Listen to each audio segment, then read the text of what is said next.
오늘 여러분과 함께 나눌 은혜의 말씀, 오늘 제목은요, 하나님의 마음을 품으라. 하나님의 마음을 품으라. 이 제목으로 또 함께 은혜를 나누고자 합니다. 자, 이제 지난주에 저희 집에 이제 아이들이 있어서 이 아이들과 함께 이제 극장에 갔었습니다. 요즘 개봉하고 있는 인사이드 아웃이라고 하는 그 만화 영화를 같이 봤는데 보니까 참 재미가 있더라고요. 저 어른이지만 또 재밌게 봤는데 그 소재가 아주 참신했습니다. 우리가 어떤 일들을 경험하고 또 그것을 우리 머리에 기억하는 이 과정들이 이제 우리 머릿속에서 어떻게 이루어지는가 하는 것을 이제 만화적인 그런 상상력으로 표현한 이제 그런 만화 영화였습니다. 이 만화 영화의 주인공은 라일리라고 하는 이제 막 사춘기에 접어들려고 하는 바로 그러한 소녀입니다. 근데 진짜 주인공 따로 있는데 누구냐면 바로 그 라일리의 머릿속에 있는 기쁨이, 슬픔이, 소심이, 까칠이, 버럭이, 이름만 보면 어떤 애들인지 짐작이 가시죠? 바로 이렇게 불려지는 그 5감정, 5개의 그 감정이 머릿속에서 이제 사람처럼 말을 하고 행동을 하고 하면서 그 5이서 머릿속에 있는 본부가 있는데 머릿속 본부에서 이 사람의 감정을 조절하고 또 지휘하는 이런 일들을 이제 보여주고 있습니다. 자, 어떤 일들을 우리가 경험할 때마다 그 경험이 머릿속에서 다 기억이 되어갖고 이제 기억 저장소로 옮겨지고 또 어떤 일을 겪을 때 내가 어떤 반응을 보여야 할지 이 기쁨이 또 슬픔이 소심이 까칠이 버럭이가 각자의 이제 역할에 맞게 그런 반응을 보이면서 이제 사람이 정상적인 활동을 하게 되는 거죠. 자, 근데 그 만화에는 그 어떤 그 감정뿐만이 아니라 또 어떤 것들이 있냐면은 어떤 섬들이 이제 존재하고 있습니다. 어떤 가족섬, 또 우정섬, 이런 섬들이 존재하고 있어서 그걸 보니까 이제 제 생각에 어떤 사람이 가지고 있는 가치관, 이런 것들을 나타내는 것 같아요.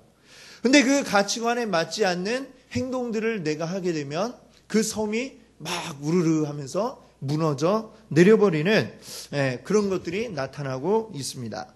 자, 이 이야기의 이제 사건은 라일리의 가족이 원래 지내던 곳에서 떠나서 멀리 이제 떠나서 대도시로 이사를 오면서 생겨나게 됩니다. 참 태어날 때부터 줄곧 자라왔던 그 어린 시절의 동네, 그리고 거기에 친한 친구들도 있고 이제 막 사춘기에 접어드는 이 소녀 라일리가 참 감당하기에는 굉장히 낯설고 좀 힘든 그런 상황이었던 것이죠. 감정이 막 요동을 치게 됩니다. 이 라일리의 머릿속에 있는 감정 친구들도 이걸 어떻게 해야 할지 우왕좌왕하면서 우왕좌왕하던 과정 중에 만 잘못해서 기쁨이와 슬픔이 이 둘이서 아주 그 본부에서 튕겨져 나와서 멀리 그 기억들을 저장하고 있는 창고 쪽으로 날아가게 됩니다. 그 기쁨이와 슬픔이가 아주 큰 역할을 하고 있는데 갑자기 없어져 버리니까 이 머릿속 본부에서도 이제 난리가 났죠. 이제 버럭이가 그냥 막 툭 하면 막 화를 내고 막 이런 감정이 엉망진창이 되는 이 과정 중에 이 두 기쁨이 또 슬픔이 이제 본부로 돌아오려고 하는데 그 길이 연결되어 있는 섬들이 자꾸 무너지게 되고 빨리 돌아갈 수가 없는 이런 상황이 펼쳐집니다. 이 길을 찾아 이제 헤매다가 우연찮게 빙봉이라고 하는 것을 만나게 되는데요. 빙봉은 뭐냐면 라일리의 아주 어린 시절부터 상상 속에 만들어낸 친구입니다. 분홍색 몸을 가지고 있고 코끼리 코를 가지고 있는 어린 시절에 그냥 상상 속에서 같이 놀던 친구인데 지금 이제 그 아이가 크니까 상상 속에 그 친구가 더 이상 활동할 일이 없어져서 지금 아주 한가롭게 그냥 이리저리 다니며 지금 보내고 있는 이 빙봉을 만나죠. 빙봉은 자기가 길을 알고 있다라고 하면서 이 기쁨이 슬픔이를 이제 본부로 데려다 주겠다 이야기를 합니다. 자, 이 빙봉 지금은 이제 할 일이 없지만 예전에 라일리와 했던 약속, 내가 너를 달나라로 데려다 줄게 라고 했던 이 약속이 계속 이 약속을 지키고 싶어하는 마음이 있고 빨리 라일리가 자기를 찾아주었으면 하는 그 마음이 있습니다. 자, 근데 그동안에도 계속해서 이 라일리는 이 감정의 기복이 큰 변화를 겪게 되고요. 그럴 때마다 중요한 섬들이 무너져 내려버리게 됩니다. 그 와중에 잘못해서 빙봉과 기쁨이가 아주 깊은 절벽에 떨어지는데 이 절벽은 뭐냐면 그 속에는 이제 잊혀진 기억들이 그곳에 떨어지게 됩니다. 아주 오래된 기억들, 쓸데없는 기억들이 거기에 모여 있고 그러다가 이제 차츰차츰 사라져버리는 그러한 절벽이 되는 것이죠. 자, 그곳에 계속 머물러 있으면 빙봉도 또 기쁨이도 이제 사라져버릴 수밖에 없는 그런 가운데 있는데요. 이 속에서 이제 빙봉이 이 기쁨이를 도와줍니다. 기쁨이가 절벽 밖으로 나아갈 수 있도록 도와주고 자기는 기쁨이를 보내주고 이제 남게 되죠. 남게 되는데 마지막으로 이제 그러면서 참 뭐라고 얘기했냐면 네가 나 대신에 라일리를 달나라에 보내줘 이렇게 이야기하면서 자기를 희생하고 이 기쁨이를 보내게 됩니다. 그 덕분에 이제 기쁨이하고 슬픔이는 다시 본부로 돌아올 수 있게 되고 이제 또 라일리도 잘 그 감정의 기복을 이겨내서 위기를 잘 견뎌내는 그러한 이야기가 나옵니다. 이 빙봉, 제가 볼 땐 참 이 빙봉이 굉장히 중요한 역할을 한 것 같아요. 상상 속의 친구이긴 하지만 굉장히 귀한 친구임이 분명합니다. 늘 이 라일리와 함께하고 싶어하고 또 라일리를 돕고 싶어하고 그리고 그 라일리를 위해서 희생도 마다하지 않는 바로 그러한 이 빙봉. 자, 우리에게도 바로 이러한 빙봉과 같은 친구가 사실은 필요한 것입니다. 이 빙봉 같은 친구가 있음으로 인해서 우리가 아픔의 시간도 이겨낼 수가 있는 것이고 또 우리가 암담하게 생각하는 그러한 시간들도 견뎌낼 수가 있는 것이죠. 자, 반대로 생각하면 우리에게 빙봉과 같은 친구가 필요하다면 마찬가지로 우리 옆에 있는 다른 사람들도 그러한 친구가 분명히 필요할 것입니다. 그렇다면 우리가 또 그와 같은 친구가 되어주는 것도 우리에게 매우 아름다운 일일 것이라고 생각을 합니다. 오늘 본문 말씀을 우리가 보면 아브라함이 나오는데요. 이 아브라함이 바로 지금 빙봉과 같은 그러한 존재가 되고 있는 것을 볼 수가 있습니다. 창세기 18장 우리가 읽은 부분 앞부분을 보게 되면 하나님께서 이 아브라함을 찾아오십니다. 하나님은 지금 그냥 사람처럼 어떤 길을 가는 나그네처럼 이제 아브라함에게 찾아오셨는데 아브라함은 하나님인 줄 모르고 이제 대접을 합니다. 손님으로 맞아서 귀한 음식도 대접을 하고 함께 이야기를 나누는 가운데 하나님께서 아브라함에게 아주 중요한 사실 한 가지를 알려주십니다. 하나님이 지금 어디로 가시는 길이신가? 바로 소돔과 고모라로 가는 길이셨다고 하는 거죠. 이 소돔과 고모라, 우리가 많이 들어서 알고 있는 그런 곳 아닙니까? 소돔과 고모라의 죄가 너무나도 커서 하나님이 이 소돔 고모라를 그대로 내버려 두지 않으시고 불로 멸해버리기를 이제 결정을 하신 것이죠. 자, 하나님이 하고자 하는 일이 무엇인가라는 걸 아브라함이 들었을 때 아브라함은 굉장히 마음에 걱정이 되었습니다. 아브라함의 머릿속에 떠오른 한 사람이 있었기 때문인데요. 그 한 사람이 누구냐? 바로 아브라함의 조카 롯이었습니다. 롯. 사실 롯의 아버지는 이제 아브라함과 형제죠. 근데 어린 시절 그만 이제 일찍 돌아가셨습니다. 아브라함이 어릴 때부터 롯을 거두어서 잘 돌봐주었고, 아브라함이 원래 살던 갈대아 우르 지역에서 이제 하나님 말씀 따라 가나안으로 쭉 올 때에도 이 조카 롯을 데리고 함께 왔습니다. 롯도 아브라함과 함께 그 여정을 함께 했던 사람인 것이죠. 처음에는 이들이 많은 재산을 가지고 있지도 않았습니다. 그러나 하나님이 아브라함에게 또 이 조카 롯에게 복을 주셔서 처음엔 얼마 없던 그 양, 소 이런 가축들이 점점 그 수가 많아지게 되었습니다. 그리고 그들이 마침내 가나안에 와서 정착할 무렵에는 굉장히 많은 그 재산을 가지고 있게 되었죠. 처음에는 아브라함과 롯이 그냥 이제 이 가축들을 잘 돌봐주는 것만으로도 충분했지만 점점 그 수가 많아지다 보니까 사람을 고용하지 않으면 안 되게 되었습니다. 그러니까 목자들을 고용하게 된 거죠. 점점 그 수가 많아지니까 아브라함 쪽에 고용된 사람, 또 롯 쪽에 고용된 사람 따로따로 일을 하게 되었습니다. 그럼에도 불구하고 계속해서 이 가축들의 수가 많아지게 되니까요, 점점 이 아브라함과 롯은 아주 다정한 그런 관계를 유지하고 있었지만 이 밑에서 일하는 사람들끼리는 굉장히 경쟁 관계에 있을 수밖에 없었습니다. 같은 동네에 살고 있으니까 우물도 하나겠죠. 가축들이 와서 물을 먹어야 되는데 서로 시간이 겹칩니다. 겹치니까 서로 내가 먼저 물을 먹이겠다 하면서 싸우는 이런 일들이 발생하게 되었습니다.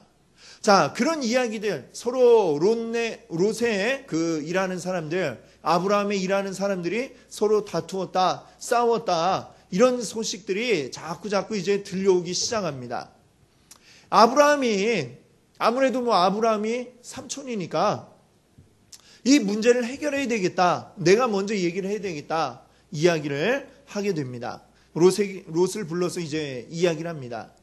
너나 나나 이제는 거느리고 있는 직원들도 많아졌고 우리가 지금 한 동네에 지내기에는 굉장히 힘든 것 같다. 이제 우리가 그동안 함께 잘 지냈지만 이제 우리가 좀 어느 정도 떨어져서 보내는 것도 좋겠다. 이렇게 이야기를 하게 되죠. 그리고 롯에게 선택권을 줍니다.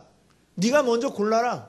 네가 동쪽 하면은 나는 서쪽으로 갈 것이고 네가 서쪽 하면은 나는 동쪽으로 갈 테니까 네가 먼저 보기에 좋은 곳을 선택해. 자, 롯이 생각해 봅니다. 쭉 그 주변을 이제 생각해 봅니다. 어느 쪽이 좋을까? 저는 동쪽 하겠습니다. 자, 동쪽이 어떤 곳이냐? 바로 소돔과 고모라가 있는 지역이었습니다. 그 땅은 굉장히 비옥하고 사람이 살기에 좋은 그런 환경이었습니다. 대도시 소돔과 고모라가 들어서 있고요. 그리고 또 땅도 좋아서 가축들을 돌보기에도 아주 좋은 그런 곳이었습니다. 그럼 삼촌, 제가 저쪽으로 갈게요. 이렇게 말하니까 아브라함은 그래, 그럼 나는 반대쪽으로 가서 내 살 곳을 이제 정하도록 하마. 자, 그래서 이 둘은 이제 그때부터 떨어져 지내게 되었습니다. 자, 근데 사람이 살기 좋은 이 땅, 사람들이 살기 좋으면, 먹고 살만하면 그 다음에는 이제 가는 게 항상 비슷한 것 같아요. 그 다음에 이제 유흥으로 이제 쫙 가게 되죠. 자, 사람이 많아지다 보니까 거기에 이제 유흥이 이제 넘쳐나게 되고 죄가 그곳에 가득하게 됩니다. 하나님이 도저히 내버려 둘 수 없는 그러한 상태가 되고 맙니다. 그래서 하나님은 이 소돔과 고모라를 멸해 버려야 되겠다라고 말씀하실 정도로 굉장히 악이 가득한, 죄가 가득한 그런 곳이 되고 맙니다. 자, 근데 이 사실을 알게 된 아브라함의 머리에는 오직 소돔 고모라에 살고 있는 조카 롯의 생각뿐입니다. 아, 어떡하지? 어떻게 해야 이 롯을 구해낼 수가 있을까? 어떻게 해야 될까 생각을 하다가 아브라함은 하나님께 직접 이제 부탁을 드리기로 합니다. 하나님, 아무리 소돔과 고모라가 악한 동네라고 하지만 그렇다고 거기 사는 모든 사람이 다 나쁜 사람만 있겠습니까? 그 중엔 그래도 의인도 있지 않겠습니까? 하나님, 그러면 그 의로운 사람도 악한 자들과 함께 죽도록 하실 겁니까? 이렇게 물어봤죠. 사실 이 이야기를 한 이유는 뭡니까? 조카 롯 때문이죠. 다른 뭐 어떤 의로운 사람이 있는지 그건 모르겠고 아브라함은 그저 롯만 살면 되는데 그것 때문에 이야기를 하는 겁니다. 그래서 계속해서 하나님 앞에 간청을 합니다. 하나님, 그 소돔 고모라 지역에 의인 50명이 있으면 그래도 멸하시겠습니까? 50명이나 있는데 같이 그냥 죽여버리실 겁니까? 멸하시겠습니까? 이렇게 묻습니다. 이 질문에 하나님은 그냥 쉽게 대답해 주십니다. 그래, 50명 의인이 있으면 내가 그곳을 멸하지 않겠다. 소돔 고모라에 의인 50명이 있으면 그들을 위해서 그 지역을 내가 용서해 주겠다. 아주 그냥 쉽게 하나님이 말씀해 주셨습니다. 아브라함 하나님이 좋다고 얘기하시니까 기쁘긴 한데 생각을 해봅니다. 근데 그쪽에 의인이 50명이 있을까? 이 생각이 드는 거죠. 의인이 50명이 있는지 도저히 확신할 수가 없습니다. 막연하게 그냥 의인 50명쯤 있겠지 됐다라고 물러나기에는 굉장히 위험 부담이 큰 거죠. 그래서 아브라함은 다시 조카 롯을 구하기 위해서 하나님 앞에 또 간구합니다. 자, 하나님, 근데 50명보다 조금 부족하게 한 5명쯤 비면은 45명쯤 의인이 있으면은 그래도 하나님 멸하실 겁니까? 이렇게 물어봤어요. 그래, 하나님이 그 대답에도 역시 그냥 오케이 합니다. 그래, 내가 거기서 45명을 찾으면 멸하지 아니하리라 말씀해 주십니다. 자, 하나님은 또 오케이 하셨는데 아브라함은 또 걱정이 되는 거예요. 45명? 아무래도 안 될 것 같은데 어떡하나. 다시 한번 염치불구하고 하나님 앞에 또 이야기를 합니다. 하나님, 근데 거기서 조금만 더 부족하면 어떻게 하실 겁니까, 하나님? 45명에서 5명이 부족해서 40명이라면 하나님 그래도 멸하시겠습니까? 이렇게 이야기를 했습니다. 하나님은 이 아브라함의 이야기에도 또 금방 오케이 하십니다. 그래, 40명만 돼도 내가 그 지역을 용서하겠다 말씀해 주시죠. 아브라함이 근데 그래도 또 안심이 안 되는 거예요. 40명 내가 너무 조금 깎은 것 같아. 그래서 이번에 10명을 팍 거기서 뺍니다. 하나님, 30명이면 어떠십니까? 자, 하나님 또 오케이 하시는데 또 마음이 안 놓여요. 거기서 10명을 또 뺐어요. 그럼 몇 명이죠? 20명. 자, 하나님, 근데 만약에 20명이라면 20명이라도 주님 멸하시겠습니까? 이러니까 하나님은 그래, 괜찮아. 20명도 내가 용서해 줄게. 그래도 이 아브라함은 또 마음이 안 놓여서 또 이야기를 합니다. 하나님, 마지막으로 한 번만 더요. 하나님, 10명만 돼도 하나님 멸하시겠습니까? 하나님 마지막으로 또 오케이 하십니다. 그래, 10명만 있어도 내가 소돔 고모라를 멸하지 않고 용서해 주겠다 말씀하십니다. 자, 지금 이 이야기를 쭉 생각해 보니까 어떻습니까? 이 아브라함이 꼭 무슨 흥정하는 것 같아요. 흥정, 그렇죠? 네. 여러분 시장 가셔서 콩나물값 깎아달라고 흥정하실 때 있죠?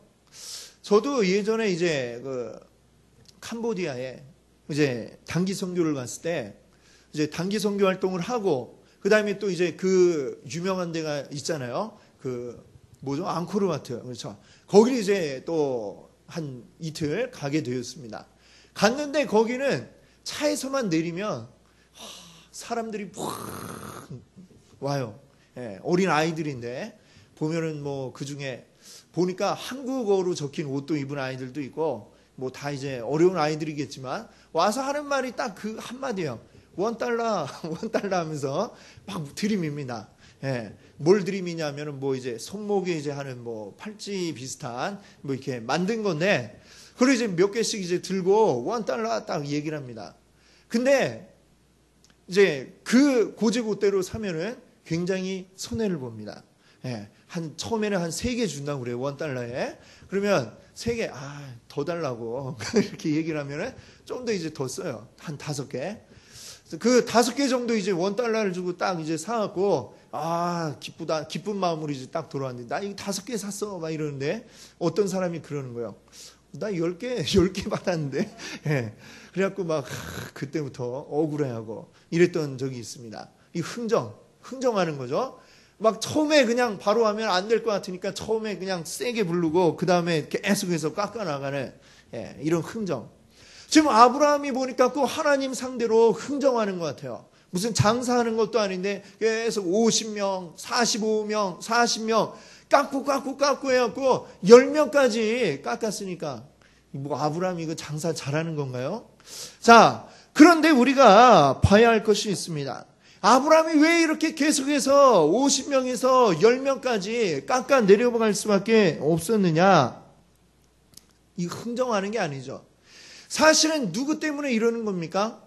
그 조카 롯 때문에 이러는 것이죠. 조카 롯을 살리고 싶은 그 마음 때문에 그 간절함이 있으니까 하나님 앞에 계속해서 쪼르는 겁니다. 하나님 50명이요. 그 다음 45명이요, 40명이요, 10명이요 할 때까지 계속해서 조르는 겁니다. 조카 롯을 살릴 수 있을 것 같은 그 수준이 될 때까지 계속해서 이야기할 수밖에 없는 것이죠.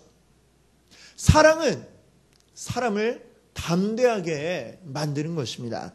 아멘. 자, 여러분, 아브라함의 이런 모습을 보니까 저는 예수님의 모습이 떠오릅니다. 예수님께서 십자가를 지시기 그 전날 밤에 예수님의 기도를 우리가 보면요, 예수님이 얼마나 참 그날 밤에 고뇌하고 있었는가라고 하는 것을 우리가 엿볼 수가 있습니다. 예수님도 그 기도를 보니까요, 뭐라고 기도하셨습니까?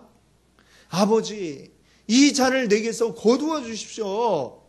이 잔이 뭡니까? 지금 십자가를 지는 이것을 할 수만 있다면 안 할 수는 없을까요? 하나님 앞에 이렇게 기도를 하셨다는 거예요. 왜요? 예수님도 우리와 똑같은 육신을 가지고 계셨습니다.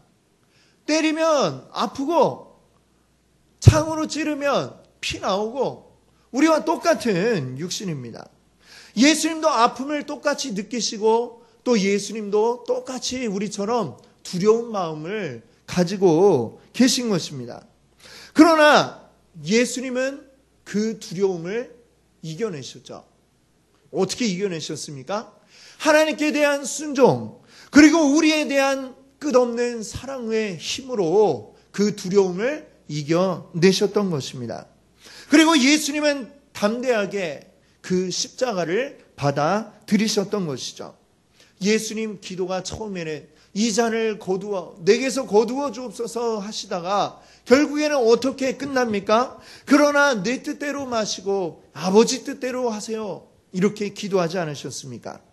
그 결과 우리가 구원받을 수 있었던 것입니다. 아멘. 예수님의 사랑이 우리를 살렸고 아브라함의 사랑이 그 조카 롯을 살렸습니다. 소돔과 고모라는 결국 멸망하고 말았지만 그래도 그 가운데 아브라함이 지금 이렇게 간구하는 이유는 바로 롯의 가정 때문이구나. 그래서 하나님은 그 롯의 가정은 그곳에서 구원해 주셨던 것이죠. 아브라함의 사랑이 하나님께 간구하도록 만들었던 것이고 이 간구를 우리는 뭐라고 부릅니까? 바로 중보기도라고 이렇게 이야기를 하는 것입니다. 여러분, 이 기도는 하늘을 움직이는 우리 성도의 가장 강력한 무기인 줄 믿습니다. 아멘. 그러나 동시에 가장 많이 그대로 묻혀버리는 아까운 무기이기도 한 것입니다. 우리가 기도할 때에 하나님은 일하시고 하나님 우리에게 놀라운 것들을 보여주시는 줄 믿습니다. 아멘. 기도는 우리가 상상하지 못한 일들을 가능하게 만들어 줍니다. 아브라함은 그것을 알았기 때문에 하나님 앞에 계속해서 매달리며 간구하며 기도를 했던 것입니다. 자, 이런 이야기가 있어요.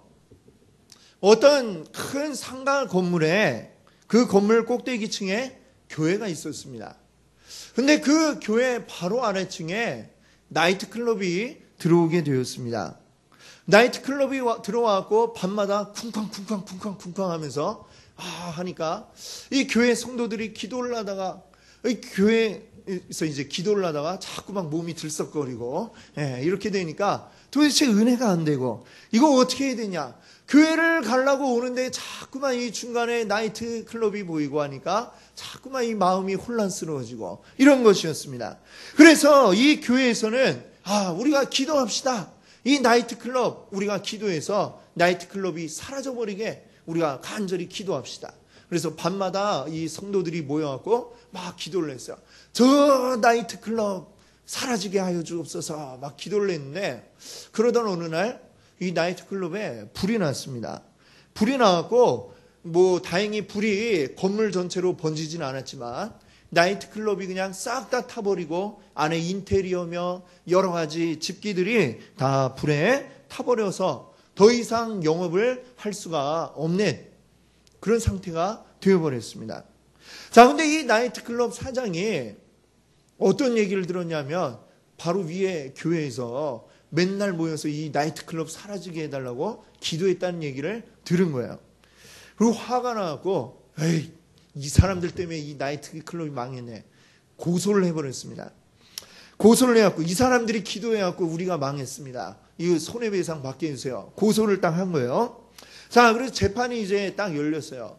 재판이 열려갖고 이 나이트클럽 사장하고 그다음에 교회 목사님이 이제 교회 대표로 이 재판을 받게 되었습니다. 자, 이 재판이 열렸는데 그 앞에 판사가 앉아 있겠죠. 나이트클럽 사장이 이야기합니다. 이 교회에서 맨날 우리가 망하게 해달라고 기도하는 바람에 우리가 망해버렸습니다. 손해배상 받도록 해주세요. 이렇게 얘기를 했어요. 그리고 또 판사가 이제 또 교회 측에도 이제 할 말이 있으면 하십시오. 이렇게 얘기를 했습니다. 그랬더니 목사님이 이제 이렇게 얘기하는 거예요. 이게 말이 됩니까? 우리가 무슨 기도를 했다고 거기에 불이 납니까? 이러면서 이런 말도 안 되는 이런 재판이라고 하면서 이야기를 한 것이죠. 자, 그 양측의 이야기를 다 듣고 이제 판사가 판결을 내립니다. 법적으로 볼 때에 교회는 무죄입니다. 그러나 제가 보니 이상하게도 나이트클럽 주인은 기도의 능력을 믿고 있는데 교회에서는 오히려 기도의 능력을 믿지 못하고 있는 것 같아서 참 안타깝습니다. 이렇게 이야기를 했던 것이죠. 아마 그 목사님 그 재판 결과를 듣고 쇠망치로 그냥 머리를 땡 하고 치는 것처럼 그런 충격을 받았을 것 같습니다. 이런 이야기가 우리의 이야기가 되면 안 되겠습니다. 아멘? 예. 우리 기도의 능력을 믿으시죠, 여러분? 아멘. 자, 아브라함은 진정으로 이 기도의 능력을 믿는 사람이었습니다. 우리도 기도할 때에 그 기도의 역사가 나타날 줄 믿습니다. 아멘. 믿고 기도하는 기도가 역사의 힘이 큰 줄로 믿습니다. 아멘. 더불어 우리가 함께 기도할 때에 나를 위해서만 기도하고 끝나서는 안 되겠습니다. 나를 위해서만이 아니라 우리 주님께서 우리에게 뭐라고 하셨습니까? 내 이웃을 네 몸같이 사랑해라 라고 말씀하지 않으셨습니까?